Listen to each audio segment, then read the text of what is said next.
Hey guys, how's it going? Happy New Year. Sorry about all the facial hair over here. Don't worry, I'm gonna shave it all off. Probably different look from how I normally look in my videos. But anyway, we're gonna do a quick review here on this guy right here. This is a classic Army XM177E2 that I bought from HopUp App a couple of months ago. It is now a pretty much correct M723 Carbine. Let me see if we can get you a nice look at the rifle. The camera, the screen isn't that great, but you can kind of see it. So this started out as an XM177E2. It's kind of like my Marui M727 Carbine that I did a while back. It's kind of hodgepodge because it's hardly even a classic Army anymore. So I just got this back from ePowerSports. They're like the #1 airsoft shop I go to locally. They've done some work for me on it as I'm not able to do it myself due to time constraints and because I'm not really too bright when it comes to working on gearboxes, internal type of work, and I lack certain tools, and because I'm just really busy. But what we did, GPS or FedEx. Okay, so what we did was we had to rewire this thing. The gearbox this gun came with has been replaced with the Lancer tactical gearbox. You can see right in there.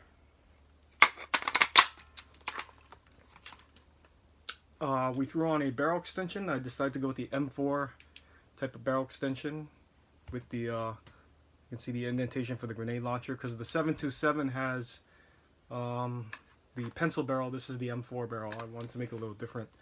I'm actually using the 727 stock right now. I have an IOU. I have some IOU parts that I took off the 727. One of it being the stock and the 550 paracord you see here. The sling is from that gun. And well, the magazine's not really that big of an issue. I got a couple of these done with paracord. I got lots of paracord left. And that pretty much is it. And the flash hider right here. My main repaint. This is actually Sharpie ink right over orange. It's holding for now, but may give it a good repaint in the future. Anyway, I'll show you the old gearbox later on, but let's get through the view of the rifle. So it's mostly comprised of aluminum and some steel and plastic. Not cheap plastic, but I would say more on the ends of nylon fiber. So we've got the usual Car 15 stock. These are not so common nowadays. These were common like 10 to 15 years ago, but you don't see these too much nowadays. So if you're looking at getting it from a local airsoft shop, even my guys at ePower, they don't have them anymore. You gotta order it online or something like that. It's not that hard to find. If you're looking online, it should cost anywhere 15 to 20 bucks. This one happens to be a Marui one. It's got a steel buffer tube. It's got, I believe this to be a steel body. I'm not too sure. I don't have a magnet to test it. It's rumored that classic Army bodies are steel, but I'm not quite sure on that. Holding up really well. This gun was probably built about 10 years ago, and it certainly looks it. Now, one of the main selling points of why I got this was because it's all beat up and used, so I don't have to worry about scratching it and all that. It's already been beaten up or used in the past. You can see it's got also a metal selector switch. We got the Armalite trades right here. Metal bolt catch, metal mag catch. Receiver pins, upper and lower. They're metal. I'm just gonna say they're metal. I want to say that it's steel. It's been rumored that it's steel, but I'm just gonna say it's metal for now until one of you can actually put something in the comment box below to tell me what type of metal this is, or maybe I can put an annotation or something in the description box when I find out what metal it is made of exactly. It's not magnesium, it's just either aluminum or steel. Got a metal dust cover. This is a new one. It didn't have a dust cover when I got it. Or I had one, it was just a piece of junk. It doesn't close. We'll never be able to close again. We got the M16A1 style forward assist. The teardrop style. Reason why it's called teardrop. It looks like a teardrop. The lack of a brass deflector or casing deflector on this side, so that's an A1 upper. Tail. Got the mag release over here. We got more trades. And laser printed. This is Classic Army. So I know the lower is at least a Classic Army. The upper, it's really hard to tell in video, even a little bit in person. But if you look right here, where the receiver pin, the upper receiver meets the lower receiver right here. I don't know if this is typical of Classic Army or whatever, but you can see that there's quite a big gap right there at the bottom. You can actually see the wires going from the trigger switch back right there, just under the delta ring. So it's got brand new delta ring. These, I believe, are the original Classic Army handguards. The pistol grip, oh yes, the pistol grip is the original Classic Army pistol grip. It is made of nylon fiber, or at least it feels like it's made of nylon fiber. Trigger guard.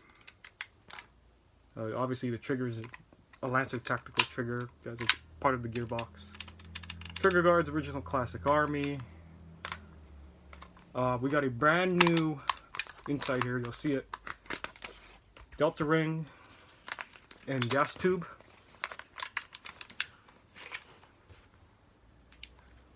There's no heat shield, but it is a brand new gas tube.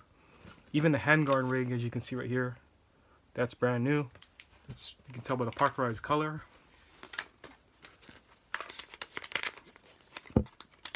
Let's put this handguard back.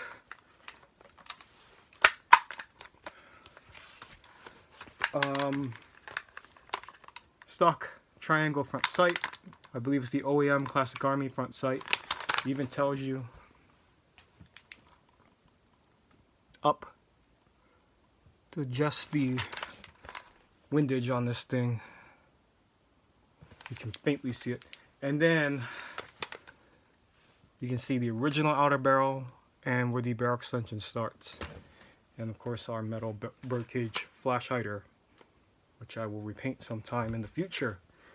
While ePower was at it, I didn't ask them to do this, they just kind of did it because they thought it was a good idea. And it makes perfect sense. Because really what I wanted to do was I wanted to put a 14.5 inch M4 outer barrel, but I was on a budget. So they said, why don't we'll just put on a barrel extension. And they've lengthened my barrel to a, what I believe to be a 300 millimeter inner barrel. It's not a tight bore, just a stock brass barrel. I have no idea what brand it is. I don't know if it's a 6.05 or if it's a 6.08. I just know that it's longer than the one that was in the gun stock. I'd fire it for you, but I've got a guest over. My brother has a guest over. And the battery's dead, so we cannot fire it right now. You can see that it's also it has new wiring in it. It's wired to the rear, so I can stuff a buffer tube lipo in here. There's just a few little pieces I have left to add to it. It's pretty much exactly where I want it to be. Now, let me show you the stock gearbox on this thing. And some of the old parts that it came with.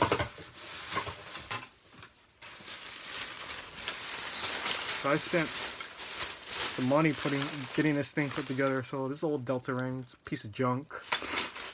It's got new garter receiver pins. These are the stock ones, which are junk. Look how screwed up this upper bucket is. It's really effed up. Stock barrel, nothing fancy. stock cylinder, so there, stock spring, piston, and the shell was destroyed. This thing is, well, not destroyed, I'm just exaggerating that. They got rubber bands holding it in place because it's actually tweaked. The shell, it's hard to tell in video, but it's actually tweaked. It's a little bit warped, so we weren't able, that's why I had to change the gearbox. This is the old HopUp, which it's broken. It's not even usable. These are the stock gears. It's all, even this is all mishmash. This is, I have no idea what kind of spring guide this is. I see a G&G, appears to be a Selector gear. The cutoff lever was broken. So yeah, that's all the stock parts. Now you're probably wondering, dude, why don't you just buy the EMG Helios or the new XM177E2 Colt carbines that just came out? Well, I could have. I had every opportunity in the world to go after one of those. I certainly had the budget to buy one of those right off the shelf, or even through ePower. But the reason why I decided to build this gun was because I already had it, and I didn't want this thing sitting as a parts gun. I got guns that are sitting as parts guns. I don't want any more parts guns laying around. I want to put it to, I already had this, and I want to you know, put it to its full use.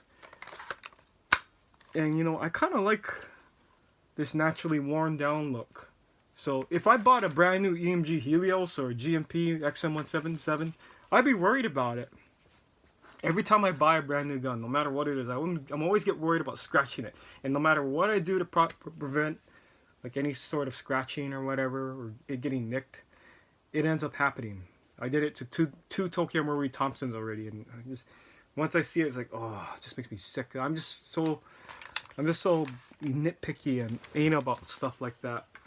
But with this, you know, not that it, God forbid it ever happens, but if I scratch it, I mean, what's the worst can happen? It's already scratched, and like at least half the body is scratched. I'm not gonna make it any worse than how it looks already so far. So yeah, this is one of the reasons why I got it, is because hey, I kind of like that. I like that worn down look, and I don't have to worry about scratching it and all that.